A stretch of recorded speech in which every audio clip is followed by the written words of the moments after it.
The Steve Austin Show is brought to you free today by our friends at BetOnline. Get in the mix at betonline.ag and use the promo code PodcastOne for your 50% welcome bonus.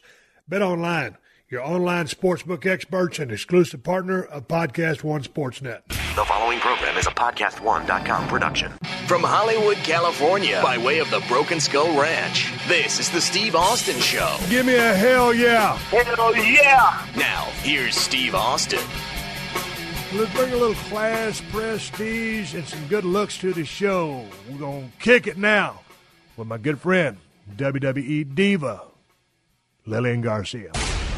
All right, so I'm rolling sound, sitting here with Lilian Garcia finally. Now, I've had some great guests on my show, Lilian, but finally some class, prestige, and great looks. Welcome to my house here at 316 Gimmick Street, as I call it. How are you? I love it. Thank you very much. No, this is awesome. Thank you for inviting me. Well, how long have you been? We're coming to you from Marina Del Rey, California. We won't give out specific addresses other than 316 Gimmick Street, but you only live about a mile and a half from me. Yeah, I know. You remember when I ran into you? I was coming out of a restaurant. We won't say which one, but I was coming out of a restaurant, and all of a sudden you're coming in. I'm like, what?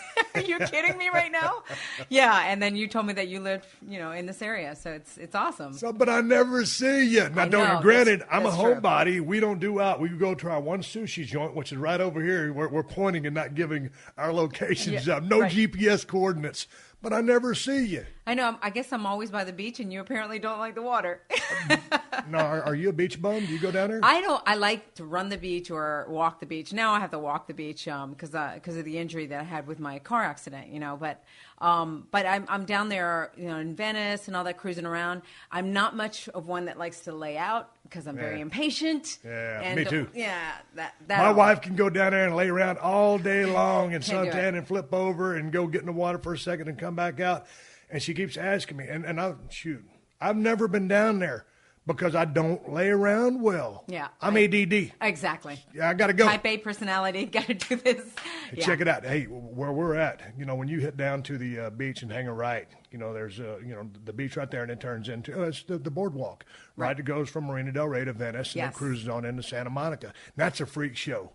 Oh, yeah, definitely, for sure. If you ever come out to Los Angeles, California, you got to do the Venice front beach walk so you can see all the cats, and there's some weird people there. Yeah. And they got the psychics and all the stuff that it's crazy. They were talking about cleaning it up, and I'm like, no. That's the charm of Venice. Man, you got to have a place for that. You have to. There's people out there doing hemp tattoos, telling futures, selling stuff, making stuff, peddling stuff. At least they're doing something for a living, though. They're doing something. Something. But I can only go down there I live a mile from there. But if I go there once a year, that's all I need. Because I've been there, done it. I mean, it's not going to change. Right. I take the bike. I love riding my bike. Okay, let's talk about the bike path. Because I used to ride my bike down there. And I started getting too impatient with people because it's a bike path. But then you get those joggers and those walkers, and they want to walk 3, 4, 5 wide, and they're taking up the whole path. I mean, there's etiquette to walking and riding on that damn thing. And these people get under my skin so much. And you got to say, on the left. I'm always screaming, or I have a bell. I do. But mine's cool. Mine's a cool bell. Oh, you got a cool bell. I have a cool bell. Now, how does your bell sound? I wish I had the bell with me because I can't really mimic the bell. But is it a loud bell? It's loud. It's loud, and they always jump, and I'm like, good. You need to get out of the way. You don't belong here right now. I need to get one of those bells for my Ford Bronco because I got. You need to be. What yours needs to be is like that. Whoa! I need an air horn. That's what you need. You need an air horn. That would be funny. you and I started talking on the phone the other day when we was lining up this show, and I said, when you drive around, are you wearing your helmet? On the bike. Yeah, you wearing a helmet? On the bike path, I don't really, but when I'm out, if I know I'm going to be out in the streets and stuff, I do. I actually had a fall in New York that I didn't have a helmet.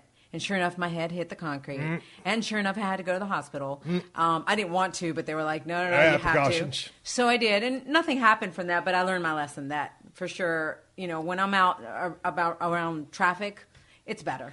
Now, we're kind of in the area of a very busy cross section of Lincoln and Washington.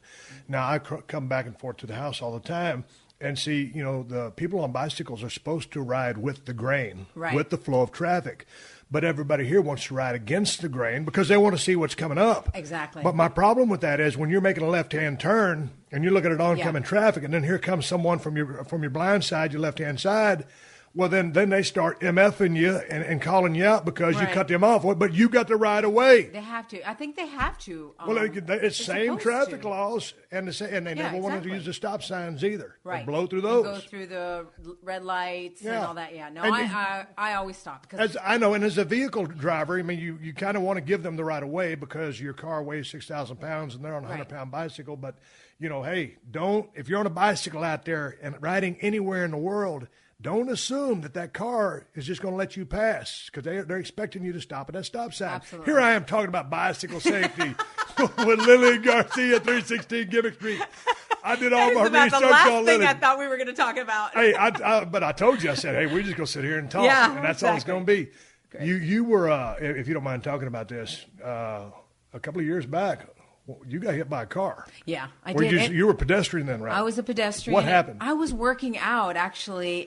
Where we live, we have some parking areas in the back, and I was working out. And I can't really doing like lunges or something? I was doing Insanity. Yeah. And I had my laptop, and I had already done it one time. I was in the best shape of my life. I was loving it.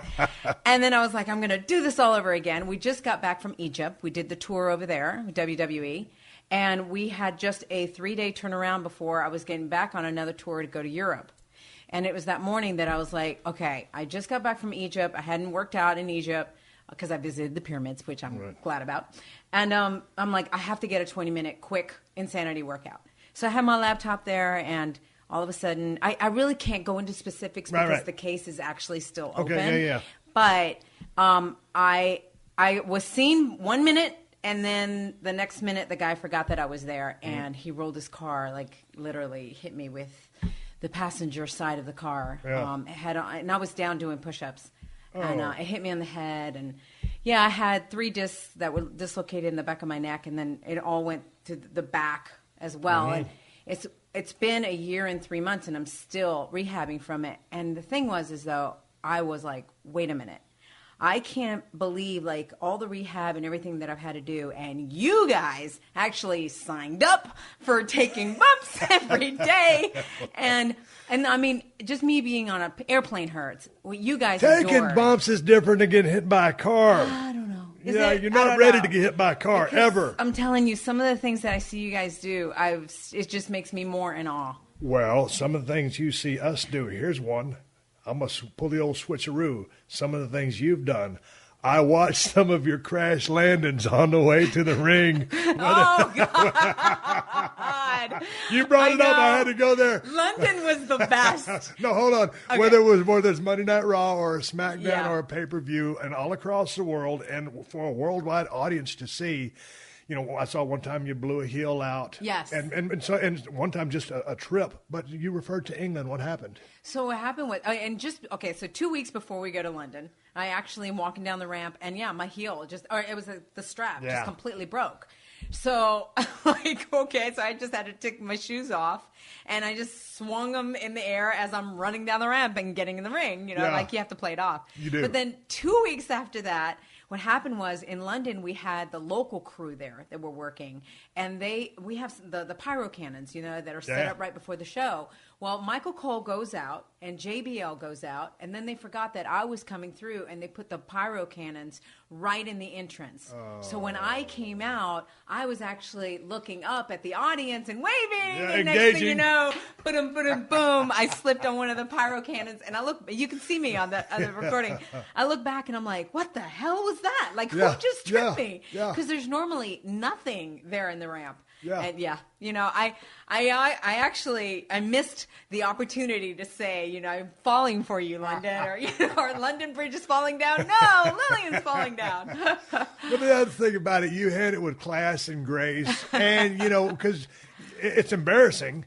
But you got to save face and you got to go about what Absolutely. you're doing. And so I was watching pay-per-view the other day. It was the Royal Rumble or was it Monday Night Raw after, and the Shield was hitting the ring, and here comes old Seth Rollins. I got a chance to meet those guys the other day, and he's coming over the barricade, and he busts his ass. And, those guys got some pretty good heat on them. Right. 3 good kids who have a real bright future ahead of them. And, I had to rag him when I saw him the other day. But it goes with the territory. When you're out there trying to be a badass heel and you trip, egg on your face, trying to be a big white meat, shiny baby face, all guts and glory and ready to kick some ass, and you trip, and it's just you got to recoup. But you got to, and it's funny because watching people fall, especially in winter snowstorms when it's real icy. Yeah, it's funny. I don't ever want anybody to get hurt, but it is so damn funny. There was a girl, I don't know if you saw this, a few weeks ago when the whole ice storm was in the Northeast, and she was talking, it was her and her husband that were actually running on the ice, like running outside. And they interviewed her, and they were like, so you're running? She's like, yes, it is like the perfect weather. It's the perfect atmosphere because, what she's saying, the terrain is perfect because it doesn't impact your joints or something. Yeah. Next thing you know, they show her going away and running, and bam! I mean, she hit it so hard on her back that she couldn't even pull it off, and just throw it away. She was just hurting so bad. But it's one of those things you can't help but laugh. Yeah. So there's actually a whole blooper reel on WWE. Everybody that has. Oh, of everybody? Yeah, I saw the one on you. I had to watch it. I was like, I had my own private. Mine was so good. WWE had to make a whole private one. Yeah. Hey, let's talk about. I want to go back to when you first came to WWE. Yes. And first of all, you were the only diva that lasted a decade. Yeah. How and why is that? Still, I don't know. Are they like short term? I mean, they just decide to pick up and leave, or is the career life that short? I'm almost thinking that it's also, what you guys, the wear and tear on the body. I don't have to take all of those bumps and everything, so I can imagine what Lita and Trish and all of that did to themselves, and I understand that, and I feel like that's one of the reasons. And I don't know, that people move on, and it's in my blood. I love it. Staying power. I love it. It's hard to stay around. Yeah, I guess it is hard to stay around, and for some reason, I have to attribute that a lot to the WWE fans. Because I had a hard time coming in because I was replacing Howard Finkel, and I sucked. Let's talk about that. Dude, I didn't know what I was doing. People don't understand how I came into this business. That's what I want to hear, because I know you went to an audition. Oh, yeah. I get to called. be a backstage interview. Go ahead. Go for it. All right. I was okay, stop. Okay. What were you doing prior to this? Okay, so prior to this, I was a radio DJ in South Carolina. For a while, I was spinning tunes. Yeah, well, no, not spinning tunes. I was a morning show. Okay, morning show. Morning show, yeah. What y'all talk about? Just life in general, traffic, radio and all, everything. So I did morning show. Then I did. Now, were you trained at that when you went to SC at South Carolina? I was not. Okay. The reason I got that was because a hurricane hit, and I had just gotten hired to sell advertisement for the radio station. And when the hurricane hit, the day right before I was supposed to start. So when I went to work, I told them, I was like, well, I really haven't started selling advertisement yet. If you want, I can put together a benefit jam, because I sang with a band and I knew lots of bands. Right. And so I said, I can put a benefit jam to raise money for the victims. And they're like, great, run with it. So I put it together in a week and a half. And because we only had 3 days to advertise it before the jam, they were like, we're going to put you on the radio with Chuck Finley, and you guys are going to announce it together because you'll know all the details to give people. So I was on the radio with him for 3 days, Wednesday, Thursday, Friday, and that Monday, we had the benefit jam on Saturday, raised a lot of money, and then that Monday I got brought into the office. They were like, we love the chemistry with you and Chuck. We want you on the morning show with him as his sidekick. I'm like, what? Like, this is crazy. But it was awesome. It was so much fun. Well, you went to college in South Carolina. I did. What were you studying? I was actually studying media arts, like filmmaking and producing. And did you graduate and get a degree? Yeah. Okay. I have a BA. Yeah. But so were you just always born with the gift of gab? I know you started singing at a very young age, growing up in Madrid, Spain. Right. But were you just always very talkative and quick on your feet? I guess, because like you said, it was just one of those things. Chuck and I really clicked, and then we had so much fun on that show. We ended up being number one in Colombia, and so I did it for like 2.5 years. And then I moved to New York, and so I was hosting like a karaoke thing there. I was also singing with a band. Yeah. And then all of a sudden, and I was doing TV commercials. And then I got the call from Voice my agent. acting or TV commercials? Both. I did Okay. voiceovers, and then I did camera. TV commercial for Lucille Roberts, which was a working out. I did some other ones, a college commercial. And then I got a call from my agent for WWF at the time, right? So I'm like, the World Wildlife Fund? You did not say that. Yes, I did. Lilian. Can you believe it? Because I didn't know. Like, I'm like, what? And he's like, no. Because, come on. The last thing I'm expecting is that wrestling is calling for me. Well, so good point. the Wildlife Fund would have made a little bit more sense, right? So there's like, no, World Wrestling Federation. I'm like, what? I'm not a wrestler. What are you talking about? Yeah. My agent didn't exactly know what it was about. He goes, look, don't know exactly what it is. Just go to the audition. You never know. I'm like, okay. But was it like a general casting call, or they was were general asking for you casting. specifically? No, general casting. General casting. There were Okay. hundreds of people. When I showed up at Stanford, Connecticut, Yeah. there were hundreds of people there. And How nerve-wracking is that? All it those was, bodies because out there. I didn't know what I was doing. I didn't know what I was going in for. Oh. So that's the other thing, too, is I had no clue. Yeah. But I will say that was the most professionally run audition that I've ever been in. That was the most, other auditions, you always feel like a number. You really are a number. You know, you're in, you're out. They don't even hardly know your name. You're giving me the resume. Here, they actually had Jill Clark was there to do makeup for everybody. They wanted everybody on the even playing field, that it's not about your looks or somebody doesn't know how to do your makeup or, whatever. So they would have everybody do their makeup, or Jill did the makeup on everybody, bring you in. And then there's a holding room before you go in, and they had catering in there. And I'm like, this is amazing. How it was just so nicely run. So are you a ball of nerves out there? I was. Are you good under pressure? I mean, I know you're good under pressure, but were you a ball of nerves on this audition? I was a ball of nerves. Yeah. I was again, I didn't know what it was. I do know one thing. It was for the Spanish, for Univision. WWE was doing, and now I forget the show that they were doing, and it was tied in with Univision. And so I did my audition all in Spanish. And what my audition ended up being is I was interviewing people. They were interviewing me. Nothing with ring announcing, but just interviewing. And then the last part of it, they asked me to do it in English. And it's the only thing on the audition that was in English. And it was, they handed me a roll of tape. I don't think I've ever told this story. So here you go. They handed me a roll of tape, and they said, all right, here's a roll of tape, and you have to sell this for 1 minute, but you can't sell it as tape. Ready? Go. What'd you do? I'm like, ladies and gentlemen, you see here? No, this is not your ordinary piece of tape. Because guess what? You could put it right here. And I started putting it on my bracelets. I mean, on my wrist. And I said, check it out, girls. Instant bracelet. And then I started putting it on my forearm here. And I went, oh, if you want that Xena look, you got it right here. Just, it's awesome. You're like a warrior. And then they're counting me down. I still have like 30 seconds left. So I'm like, I'm trying to think of what do I do. So I'm like, oh, this is the best yet. Ladies, you know when you have those pair of pants that they're kind of sliding down, but you don't want to put a belt because then it's bulky. All you got to do is, and I started rolling the tape around my wrist and ripped it off. I went, there you go. It's a belt. It's seamless. You can't see it. So next time you look at this tape, it's not just tape because it's so much more. Unbelievable. Click. Everybody started applauding. I'm like, where the hell did that come from? But that was it. I mean, they actually called me like 2 days later, and they were like, we want to bring you back in. It was between me and somebody else. And they said, but the problem was I was already doing an industrial for somebody else, like hosting it. So I said, well, I'm actually on my way to San Francisco, so I can't do this callback right now. So my agent was like, all right, let me find out. Then he calls me back and goes, you know what? All those auditions were for nothing. Univision ended up having somebody already and didn't tell WWE. A little miscommunication there. Right. So some girl that Univision hired actually did that. Now, that show only lasted 6 months. Right. But guess what happened? 6 months later, WWE calls me back because SmackDown is starting. Oh, gotcha. So now they need more people. So because Tommy Carlucci, who works at WWE, actually remembered that part that I did in English. Yeah. He forwarded it to Kevin Dunn's office.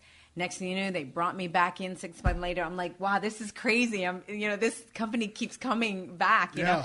And so 6 months later, I go in and I have Michael Cole was there. Michael Cole and I do some backstage interviewing. How was that chemistry back in? It was cool. Yeah. It was cool. Yeah, he was great. Yeah, he's very good. He was great. Now, they did put me in a makeup booth that they have there, like color commentary. Yep. That was the most nightmarish part of the audition. The whole different thing. It is. And at the time, I watched as wrestling as a kid with my dad, with Ric Flair and Andre the Giant and all that. So I didn't watch, I have to say, I did not watch during the time of the college years and high school years. So all of a sudden I'm seeing Road Dogg and X-Pac in the ring and asking to color commentate, and I don't even know who these people are. Right. I have to admit, and I was told everybody from the get-go, I have not watched this program in many, many years. Yeah. So the color commentary didn't go so well. But Chris Chambers there was like, no, don't worry. He's wonderful. He's awesome. Yeah. I love Chris Chambers. Love him. So he was like, no, we got to see what we needed to see. Right. So it was, I went off to Dominican Republic. I had to do a show there. And they called me and they said, we would like for you to start. And we want you to start this Sunday. It's SummerSlam. Now, unfortunately, I was actually coming back from the Dominican Republic Sunday night. Right. So I told him, I was like, I'm sorry, but I'm booked because I have already an obligation. I was performing in Dominican Republic. I said, I don't fly back till Sunday night. They were like, okay, we'll have you come in on Monday morning. Then, and that was August 23rd of 1999. So I get Montezuma's revenge in the Dominican Republic. Oh, no. Montezuma's revenge. Yeah, it was horrible. Let me tell you, they had to give me a shot in order for me to get on the plane to come back home. It was so bad. So I land home. I've got chills. I got the fever. I've got everything. I get on another plane Monday morning, and I go to, I think it was Iowa State University for my first gig. Now, I have Montezuma's revenge. I still don't know what I'm doing, there. Michael Cole gives me the whole, orientation, takes me backstage, all this stuff. I didn't know that you were supposed to introduce yourself to people. Like, I'm also trying to be, staying back and not intruding on anybody. So, of course, people started thinking that I'm, like... Stuck up. Yeah. But I'm like, I didn't know. I'm coming from the outside. I have no clue. No clue. So I'm there in the meeting, and it wasn't until 3:30 that afternoon that I found out that I am ring announcing that very night in front of the whole entire world. And I'm like... What? I just want to stop you right there. So you're about to start ring announcing. But now let's talk about the voice, because you have a great voice. Thank you. And you speak without any accent. Didn't you have an accent coming from Madrid, Spain? No, because I learned English when I was 5 years old. Really? So I went to American school. My dad was in the military. And that's when y'all went over there? Yeah, I went. Okay. I was from 3 months till I was 8. In Madrid? Okay. Yeah.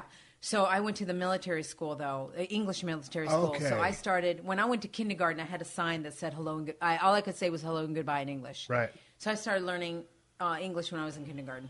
And because you learn at such a young age, you don't get an accent. Really? Same thing when I flipped to Spanish. I don't have an accent at all. But it's a perfect voice for radio or television.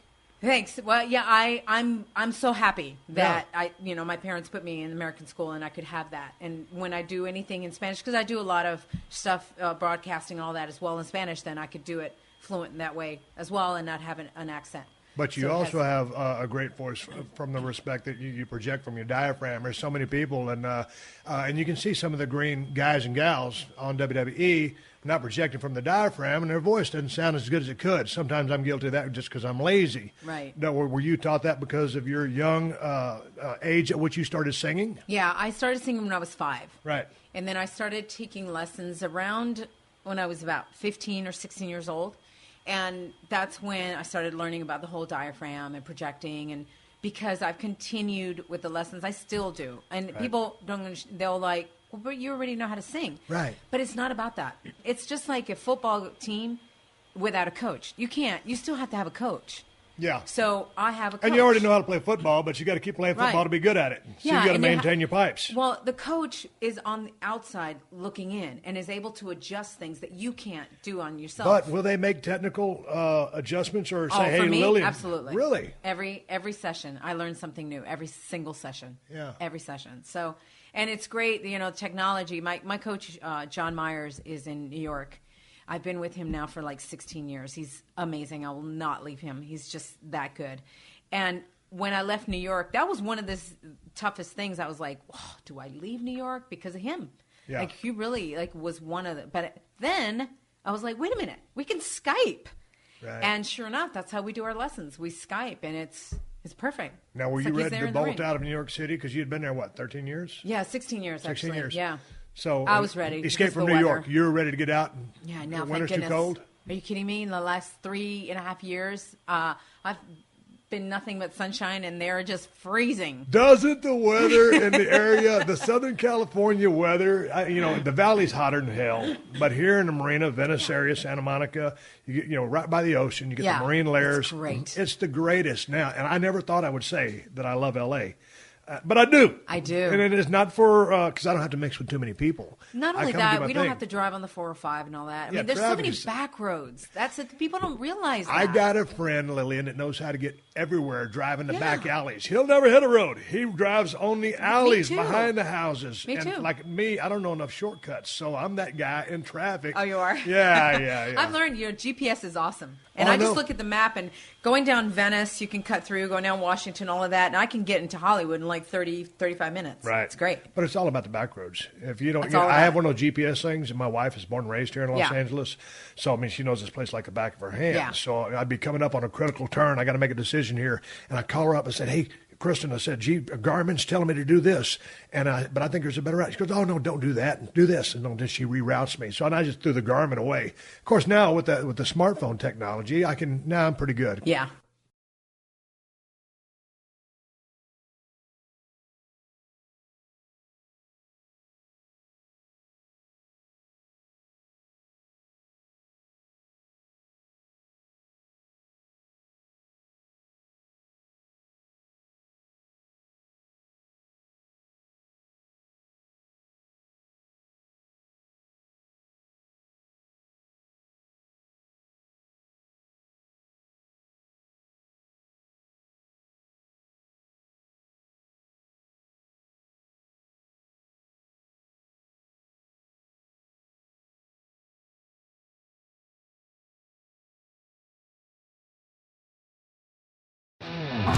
The Steve Austin Show. The Steve Austin Show.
I got Lilian Garcia right here at the studio, 316 Gimmick Street. Before we continue, you can follow Lilian at Lilian Garcia on Twitter. You can catch her website, www.LilianGarcia.com.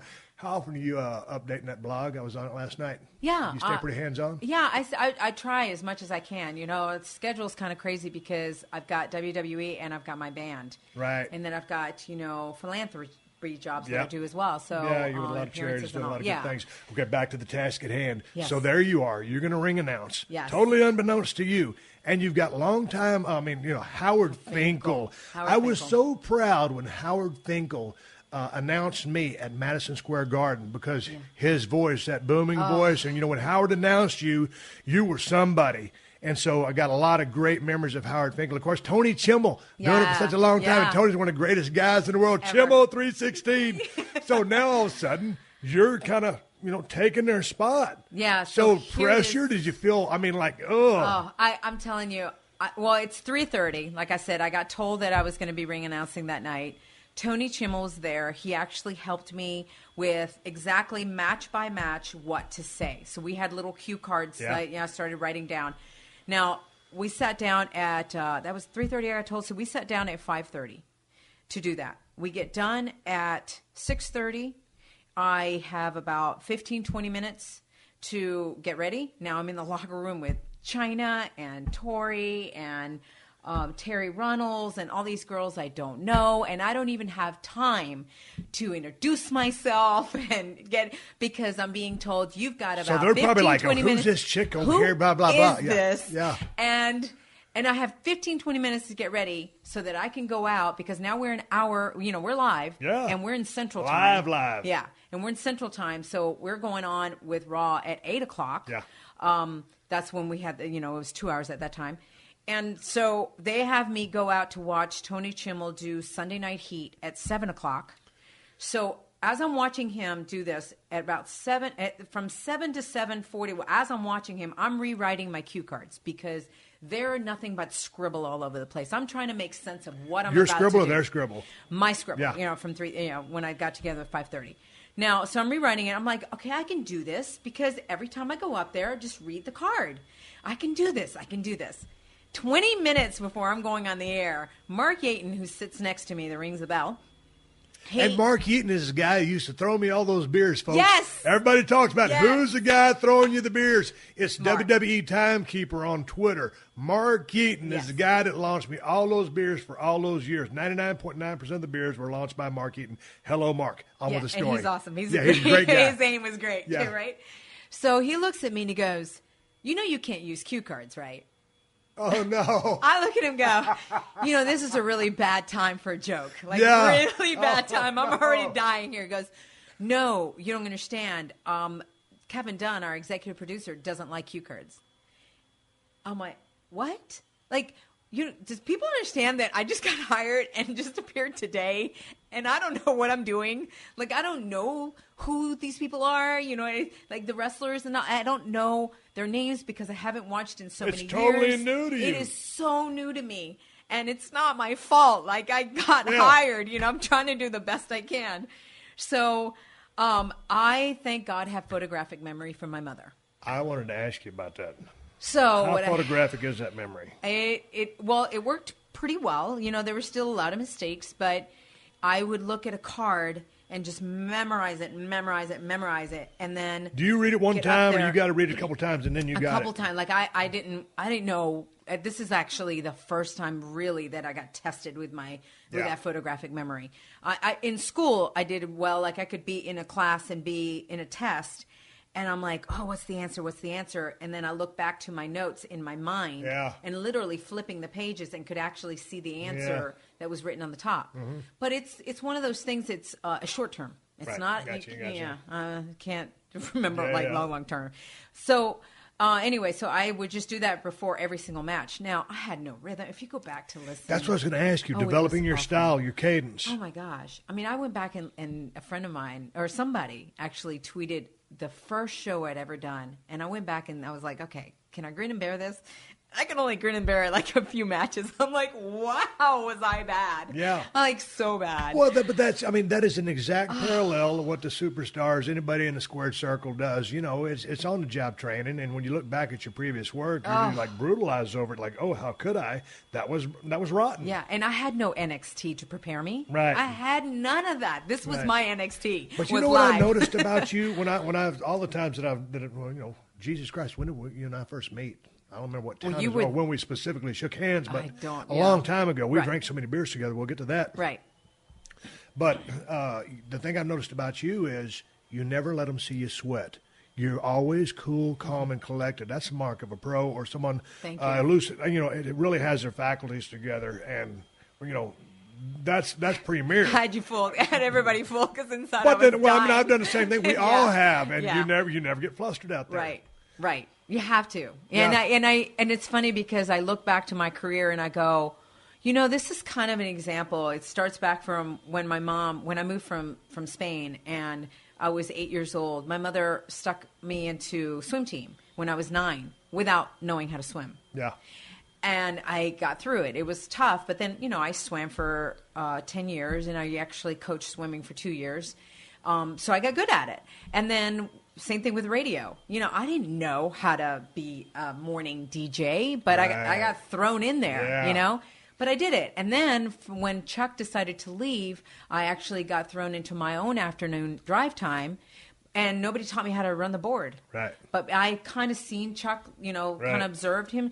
But I never knew I was going to run my own show. So all of these things, I feel like, prepared me for that moment that I got thrown into the ring and announcing. And, I got through it. And then I went home and studied everybody's weights in their towns and who they were. And, really got clear about it. And just from week to week, kept progressively getting better. And then the fans started lighting up on me, lighting up, as I say, lightening up, because they were brutal at the beginning, and they had every right to be. Well, yeah, every right. I was replacing a legend, and I was horrible, so they had every well, right to that's be. the brutal, honest truth coming from the woman herself. I mean, but it takes a heck of a person to sit there and admit that.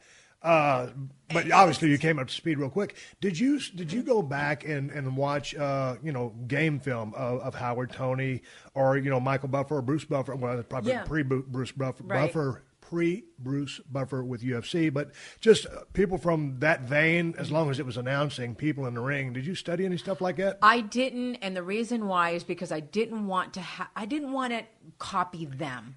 I wanted to create my own style. Perfect. And I do that a lot with, there's a lot of things that I don't really observe a lot. I go to some concerts, but I don't really go to a lot of concerts and all of that, because then it's kind of, I feel like I'm just copying from people where I'm just trying to develop my own style. Same way, yeah. Interesting. Yeah. So, and I feel like, I don't feel like I've ever copied or I've got my own thing. The Steve Austin Show. The Steve Austin Show.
But check this out. So, SmackDown, and now, like when you go out there, still a ball of nerves, adrenaline, a high, and do you come down afterwards? I mean, because you're performing. You're out there, and you're very passionate about this, as you are with your music, and we're going to get to that. Right. But is it a high for you that you're going to come down off of, or is it just another day at the office now? No, it's definitely a high. Every time I get back to the hotel room, I can't fall asleep for a while. Yeah. It takes me a while to come down from that, and it really is the fans that have kept me there. I love, it's the fans that have kept me there. I love also working with the superstars and seeing the talent. It's I've always said you guys are by far the best athletes in the world. I've always said that because it's 300 plus dates a year.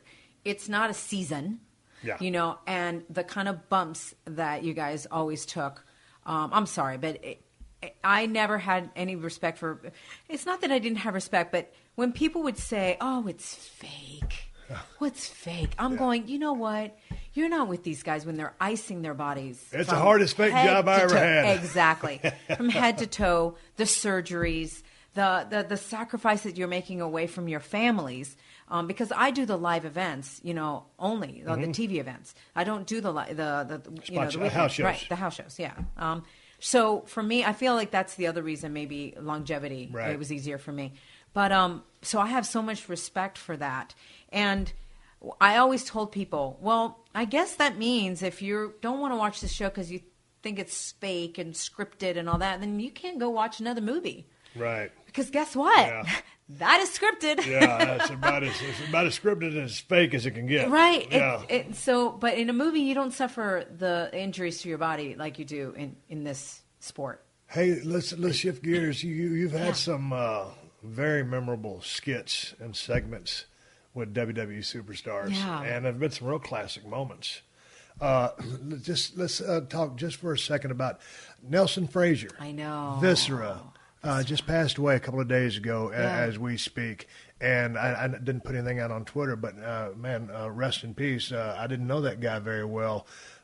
Big guy. And I enjoyed watching him do his thing in the ring. But y'all had a couple of memorable skits. Yeah. I had the longest skit was definitely with him. Yeah. There's some other little things that I got put into little moments, but that was a skit, and that was not even supposed to start as a skit. Right. It was basically they just had him come down and he serenaded me saying, "Can't get enough of your love." Yeah. Oh God, it was amazing. We actually had the highest ratings with that show. It was incredible in that segment.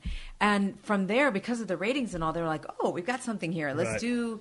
This Beauty and the Beast love triangle, And I got to tell you, I loved every moment of working with him. Yeah. He was, as big as he was, his heart was even bigger. Right. And he was just like, oh, we got something going. And I loved it because it helped him, too. Because, I was steady working no matter what. Yeah. I knew that I was steady working, but it was a way to help him. And so that made me feel good that I could be a part of that.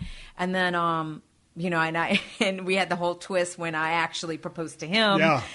And of course, Godfather comes in and, puts the kibosh on that one with his hose. Now, when you get the 411, hey, we got a skit for you today, or a segment, or whatever you call it, or they booked you into the show. You're like chomping at a bit because clearly, the smile on your face, you love performing and love being engaged with some of the storyline, right? And it was different. Yeah. It broke the monotony of just the same thing, every week. And you got some pretty good acting chops, too. Thank you. Because a lot of your stuff is reactionary. Yeah, it is. Once you kind of go back and forth on that yeah. horn, and you're like the one thing when you were fandangoed. Oh, right. And he drops me. I thought I was going to have to go there and kick that guy's ass when he dropped you on the mat. It's anything. Like I always said, hey, you guys need me to do anything. I'm up for it. Right. Put you guys over anytime. It's fun.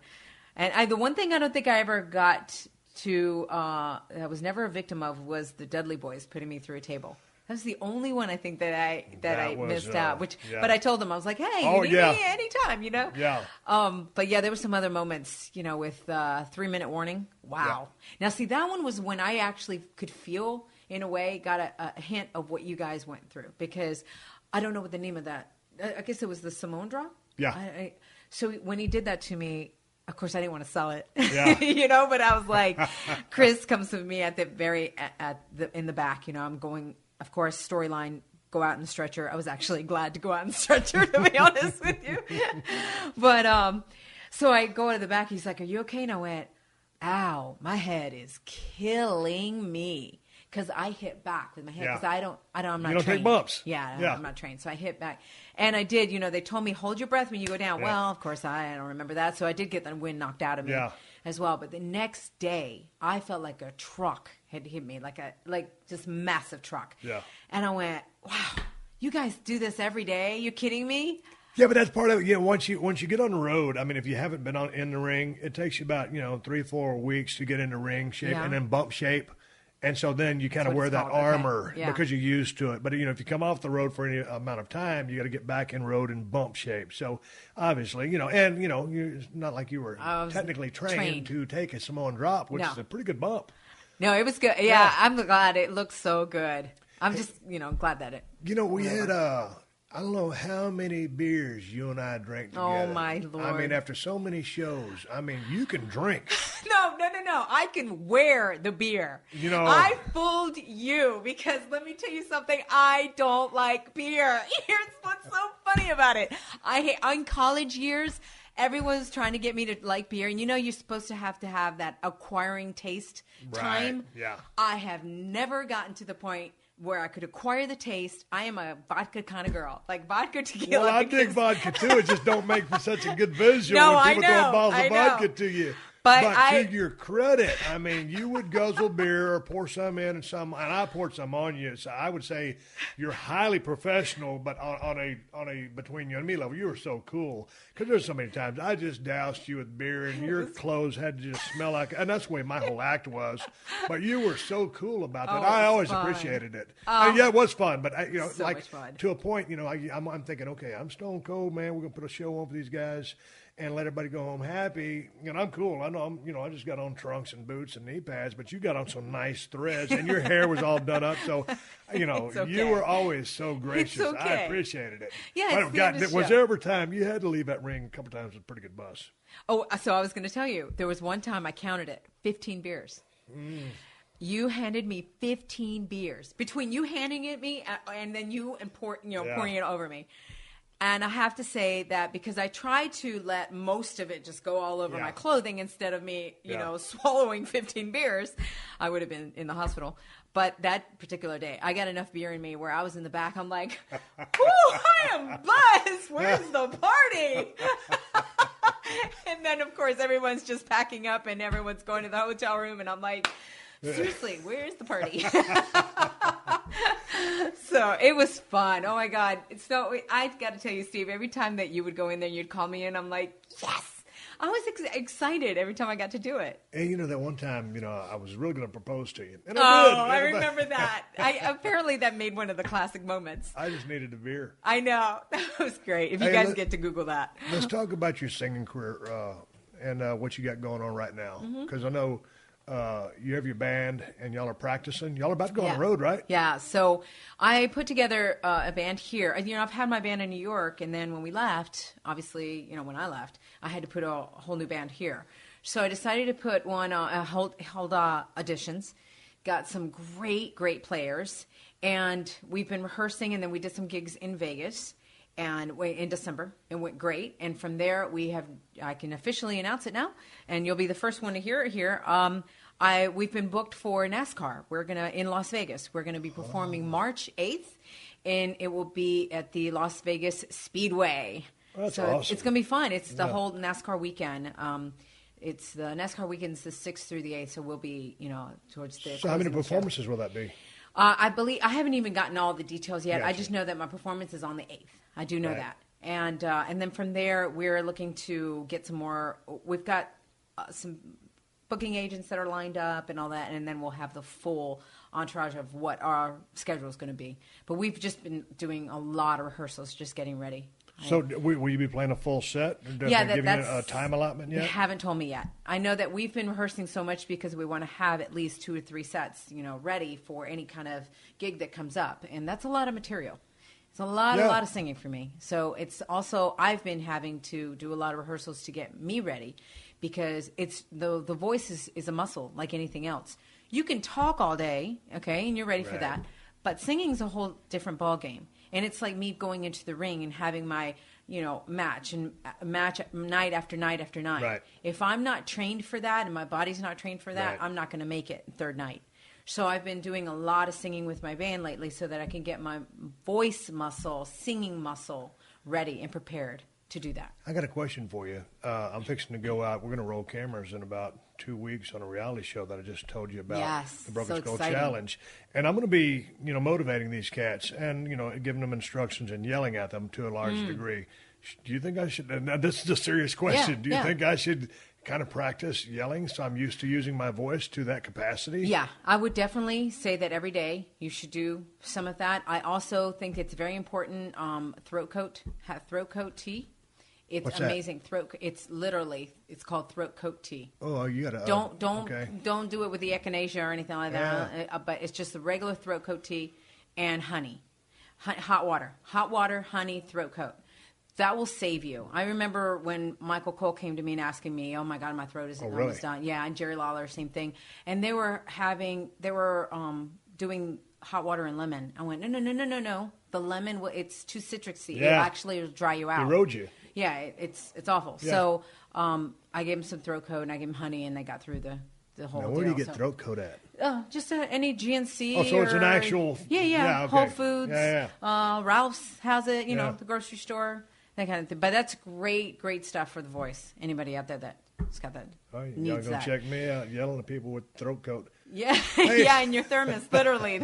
People will think, or put it in a beer can. Hey, before we talk about, just singing the national anthem, and some of the Yes. highlights you've had there in front of some, 80,000 plus crowds, a bunch of them.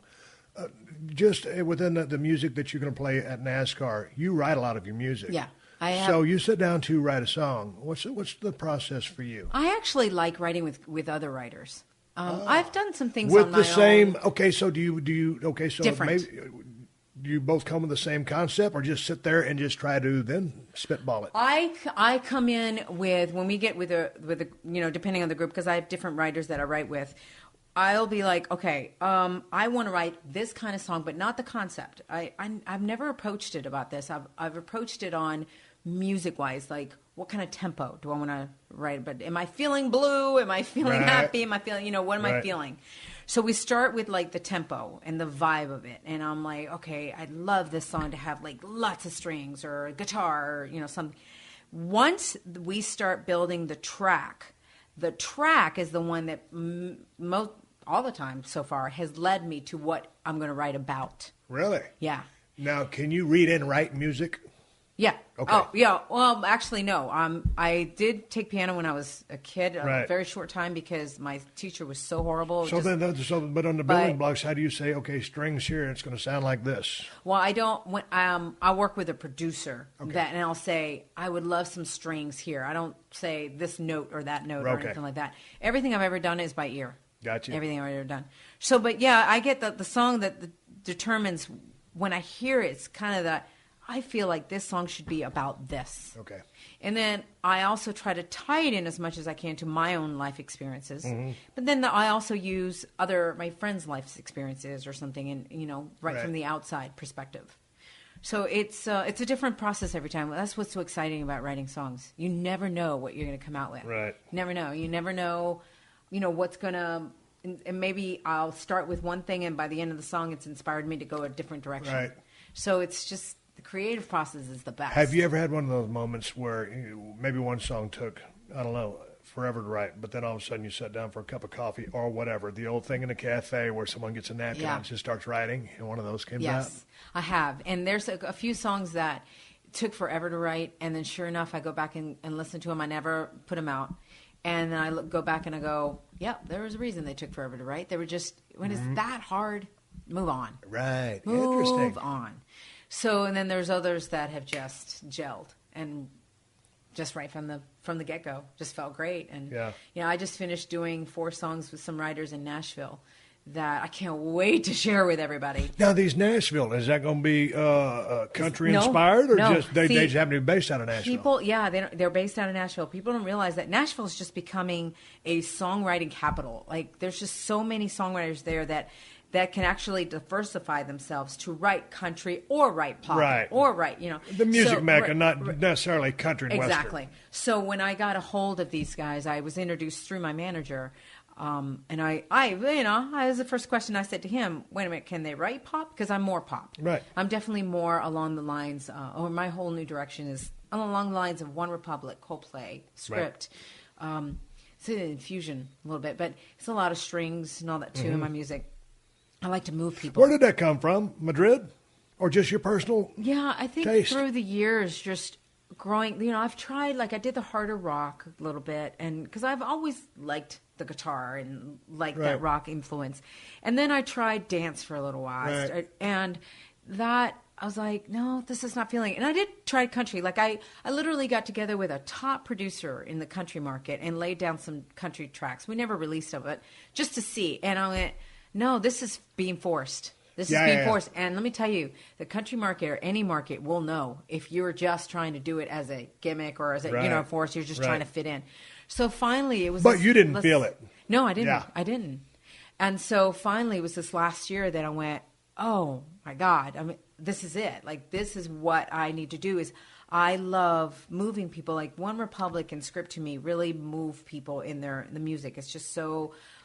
with the violins and all that, and then still having that guitar, U2, that U2 guitar, that's what I love. Right. So I'm infusing all of that, and for the first time, I'm just feeling like I'm really at home.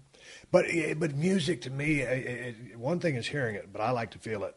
And Absolutely. As a vocalist, I mean, you've got to me, that's where the it's almost like a good promo. It's a promo that's sung, I guess. Exactly. Yeah. You've got to believe what you're singing. Has to. That's why there's some other songs that I've been given that I've tried to record, and you listen back and you go, nope, didn't quite work out. It's because they were given to me and I wasn't invested in and didn't necessarily feel it. There was one other song that we will be releasing soon, and that was actually a writer that gave that song to me. And when I heard it, it was almost as if I would have written that song. So, and that one I can also say is one that identifies with WWE superstars or anybody that's going for a dream and, you know, conquering their obstacles and anything like that. So I like those kind of inspirational songs. The music industry, extremely competitive. It is. You've got to have thick skin to be in that business. Absolutely. Am I wrong? And I've been trying, you know, I've been in this game for a long Yes. time, you know, but I also feel like the music industry has changed a lot, and now you actually get to do more your own with YouTube. Right. That's opened up a whole new avenue, and now we're getting ready to do some music videos, and music videos now don't cost the way they used to cost. You know, you can actually do things on your own. And so I'm actually going to rely a lot on my WWE fan base to hopefully, click on the YouTube videos. And, I have a live sessions video that my band and I just went into the studio and we did the remake I did a mesh of One Republic's Lose Myself with One Direction's Story of My Life. Mm-hmm. And we recorded it and put it up on YouTube, and instantly people were like, oh my God, this is great, this is awesome. I did my own little style of it. So that's on my website. If you go to the front page of LilianGarcia.com, you can see it. And just remember, Lilian is with one L in the middle. I know. I just found that out last night. Yeah, did you? Yeah. Well, that's Spanish. Yeah. The two L's is pronounced like a Y in Spanish language. So that's why I have one L. You heard it here first. So there you go. Two L's. I thought it was three. Well, two L's total. Yeah, two L's total. One L in the middle. The Steve Austin Show. The Steve Austin Show.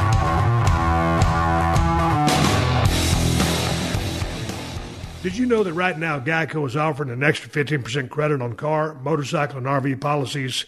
That's 15% on top of the money Geico could already save you. So what are you waiting for? Your dog to make you breakfast in bed? With Belgian waffles and a fresh fruit compote? As nice as that sounds, that's probably never going to happen. But at least there's never been a better time to switch to Geico. Save an extra 15% when you switch by October 7th. Visit geico.com to learn more. Hey, the music business really irks me sometimes. I guess these days with the things that they can do, twisting knobs and sliding things. I mean, okay, here's the deal. They could basically make me sound like I can sing like a bird, and I cannot. Yeah, you can sing like a bird, but it just drives me nuts. Well, that's why you have so many people that are out there making records and claiming they're artists, and so much of it is just the bubblegum lyrics with a bunch of synchronized dance, and amen, throw the synchronized dance in a little bit. I mean, some of that old Motown stuff, when those guys just up there doing their thing, and that was just them doing their thing. That was true talent of guys and gals from back in those days, and there's still some songbirds out there, but just by and large, man, twisting the knobs and everything like that, it just drives me crazy. That's why it drives me even more crazy when you see a live performance that is lip synced. Oh, I cannot stand that. I'm telling you, I have never lip synced. And you've never lip synced a national anthem? No. Okay. Well, let's talk about the national anthem, because you sang some big ones. You sang for the New York Giants 8 times? Nine times. 9 times. Almost what? It was good. Yeah, 10 year. I mean, they've already invited me for the 10th year. Okay. Oh, really? So, yeah. So that'll be later on this year. How does that gig keep coming back? I mean, I know you live there in the city, but I mean, how did you just endear yourself to the Giants fans? Or the team? The Jets. Jets, I'm sorry. Yeah, it's all right. It all started with, we were at WWE, and for a time there, I actually sang the national anthem at every single venue before we went on the air. And the front row was some of the players from the Jets team, and Brian, who is the guy who books for the Jets, the National Anthem. Yeah. And so when he saw me, he passed over his card, and I called him, and he booked me. And then and that was back in 2004 or something like that. And from then on, I've done it. Well, how's that when you go to what's it? MetLife Stadium, Stadium. MetLife Stadium. So there you are. Now you're singing for the NFL. And you come from the world of WWE and your music career. Okay, now all of a sudden, many of the people there will know you because of the crossover, but obviously many outside eyes. More nervous on a gig like that? I get excited. It's a nervous excited. I love singing the national anthem. It's one of those things, and the way this whole thing came about, I don't know if you knew this or not, was Rock. He found out that we got to know each other when I first got there, and then he likes to sing. So when he heard that I sang, he's like, "Oh, we should get you." I told him how I sang the national anthem. Yeah. He goes, "We should get you to do the national anthem at one of our shows." So he talked to Jack, one of the agents, and I was so happy that I was filling in for Tony, who wasn't doing or Howard, one of those, who was not doing the live event over the weekend. And so I filled in for him and sang for it in Denver, Colorado. Yeah. And I sang it on Friday, and they loved it. I sang it on Saturday, so I sang it the whole weekend. They all got back to Vince, and they were like, "Oh, she was great. Yeah. It was a great way to start the show." So Vince was like, "I got to see this." And we were in San Jose, and that was the year 2000, and it was Valentine's Day. And I sang it in San Jose, and then that was it. Vince was like, "Oh, I'm going to have you do it at every single show."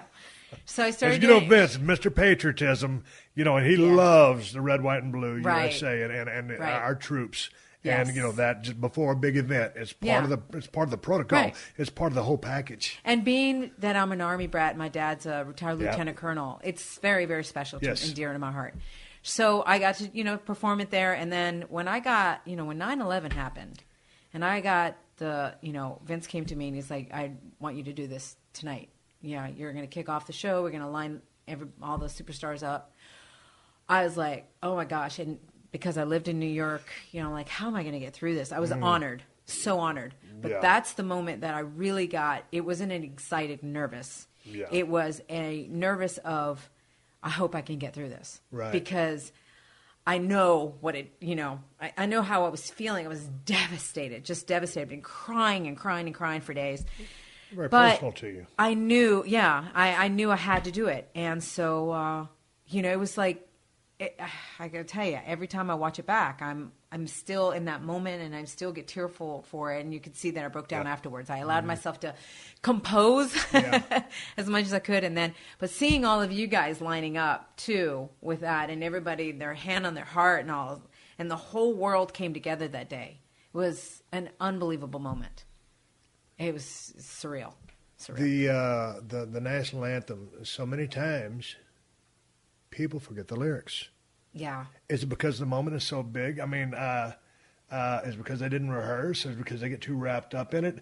Every time I've always heard you sing it, it's always wonderful. But sometimes people try to put a little too much mustard on it in the wrong spots and make it about them, I'm thinking. I think that's what it is. It's I could see some of them kind of take it as in how different can I make this sound, or how much can I do acrobats with my voice to show off my voice. Yeah.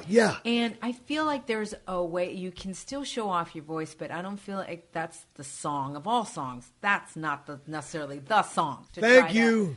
Do all these changes. Yeah, put a little bit of artistic flair in there, but don't totally try to razzmatazz the thing. So, you use that as a vehicle to show off. My biggest change that I did in that song was something personal. The biggest change that I did on that song was normally the part, "and our flag was still there," is sung low. And our flag was still there, I felt like, our flag is still there. Yeah. Come on, like, that's a big moment, Yeah, I get you. So for me, I actually hold it out and make it build. The flag was still there, hold it like really hard. Yeah. But I feel like that's a moment and a change that I hope that people will see that was for the better of the good, and will see that it was intentional, not to show off my voice, but the intensity of the moment. That's your interpretation of, hey, you have the flag still there. Yeah. That makes total sense. Right. Other than that, I think some of the other times when too many acrobats and all that, then it's less about the song and I could see where they could forget the words. So your favorite performances of, or your favorite times to sing the national anthem, is there one? 9/11, I know is going to be one of them. 9/11 for sure. Okay. And if you're speaking about the national anthem, there were two main moments, and that is 9/11, and then, well, actually not two main moments, but whenever I got to perform it for the troops. Right. There is nothing. I mean, when we got to go to Iraq and Afghanistan, and you've got those soldiers around, and they've got their hands on their hearts, and you're singing the national anthem, and there's tears streaming down their face, and they're in, you know, you don't. They world don't even, away for who knows how long without their families, and they don't know if they're coming home. Yeah. There is nothing that can make an impression on you in that moment of singing the national anthem than that. Right. And I remember that when I performed it, the very first time that I performed it in Iraq, you know, we went back and we were staying at Saddam's palace. And we were staying at Saddam's palace. Yeah, which was really surreal too, you know, being there. But I just remember after that performance, I got back there and I went to the back there was water back there, and I just cried my eyes out.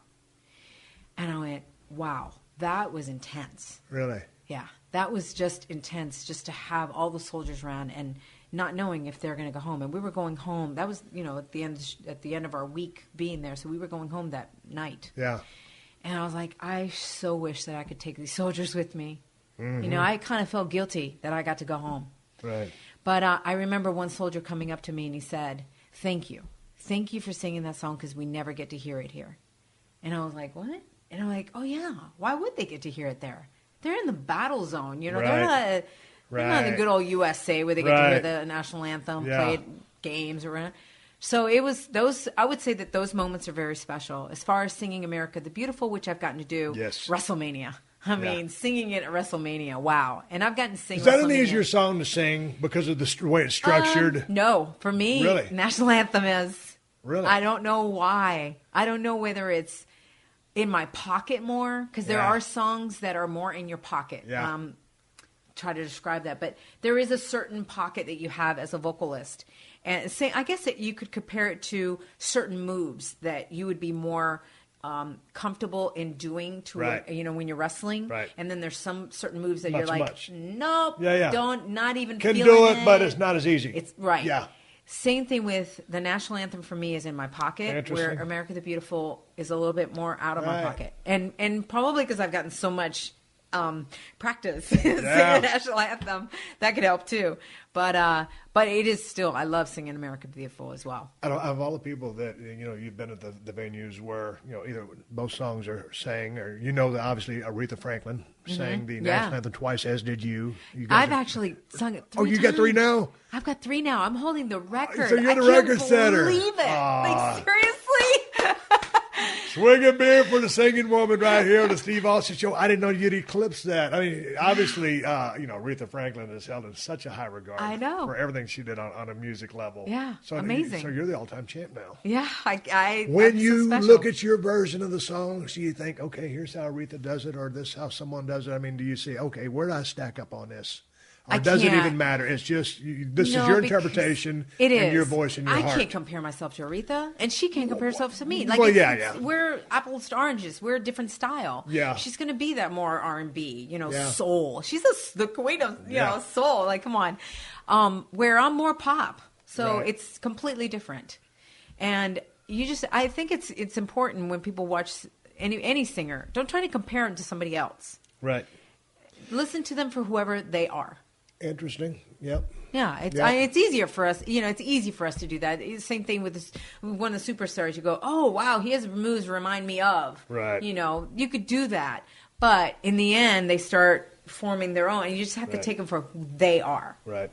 Hey, before we wrap this whole thing up, I want to talk to you about one more thing. One time on Monday Night Raw, I believe it was Monday Night Raw, we're sitting here talking, and you've been spitting out these dates with such clarity. You know, half the stuff I forgot. Too many steel chairs to the head, too many beers. But one time we sang the national anthem on Monday Night Raw. And I remember... America the Beautiful. America the Beautiful? Wait a minute, well, it was one of them. It's America the Beautiful. America the Beautiful. Okay, so I mean, like... well, they put the lyrics on the thing for me because I didn't know the lyrics. I mean, I can cut a promo, but I can't remember nothing. So I thought it was a rib. No, you thought it was a rib not when we got to sing it. You thought it was a rib when I stopped singing with you. Yeah, okay, we were singing and you stopped. So I'm stopped. looking at you like, what is going on here? Yeah. Tell me what was going on. What happened was... This is the trained singer's ear. Yeah, you started the song. Okay, I remember you just went right off and started the song. When you started the song, all of a sudden I realized, oh my gosh, you started the song in a really high key. See, I don't know.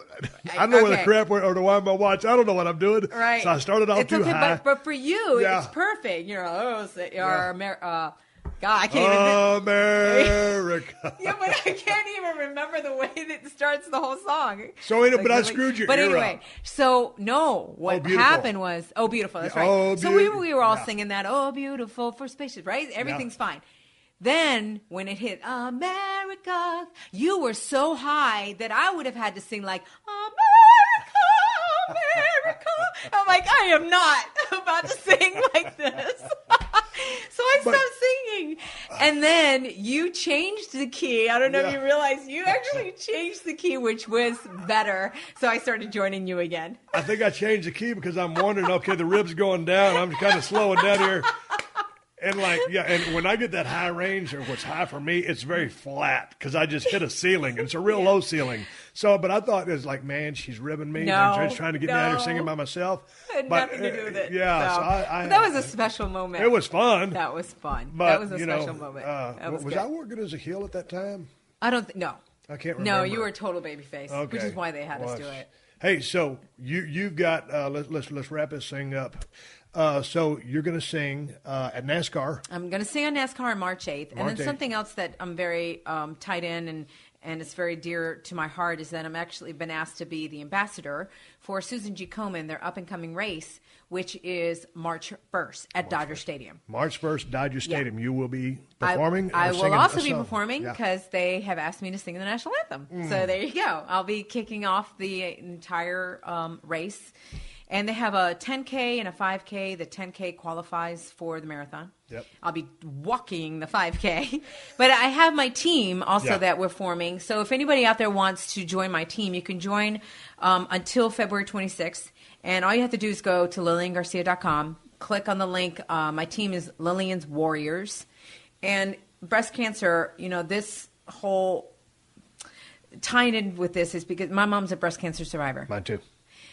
So I didn't know that. Yeah. And I got to tell you, if it wouldn't have been for the mammogram, if it wouldn't have been for that, I wouldn't have had the wonderful memories and time that I've had with my mom. And she's still with me today. And I can't even imagine a life without her. So I feel it's very, very important to send the message out at how important it is to get a mammogram. How important, especially, one of the reasons that I'm also ambassador here is to help and reach out to the Latin community. The Latin community, the moms, normally in the culture of the Latin culture, they put themselves last. They think they have to put their families, everything's all about the kids, everything's about the husband, everything, the family. They have to realize that they have to put themselves first when it comes to this regard, or otherwise they're not going to be there for their kids. Right. So they need to take the time out to get a mammogram and get checked out. Go get your mammogram. Yeah. So I hope that people will join my team. We're going to have a lot of fun that day. And, March 1st. All right, LilianGarcia.com, at Lilian Garcia on Twitter. Hey, thanks for coming by and hanging out a little bit. I told you I'm doing my research, all this stuff. I just knew once you got here, we have always hit it off ever since we met. We rarely talk, and we live right down the road from each other. We never see each other, but anytime we get together, it's just like old times. Yes. I saw you at Monday Night Raw the other night. You drove by because you were passing by, gave you a hug, and you went and did your thing because you guys are so busy on a live TV day. And I was like, I got to have her on the show. Good boys, have fun. That was great. So we had fun. 316 Gimmick Street. Catch you down the road. Thank you, Lilian. Thank you very much. This has been a Podcast One production. Download new episodes of The Steve Austin Show every Tuesday at PodcastOne.com. That's PodcastOne.com.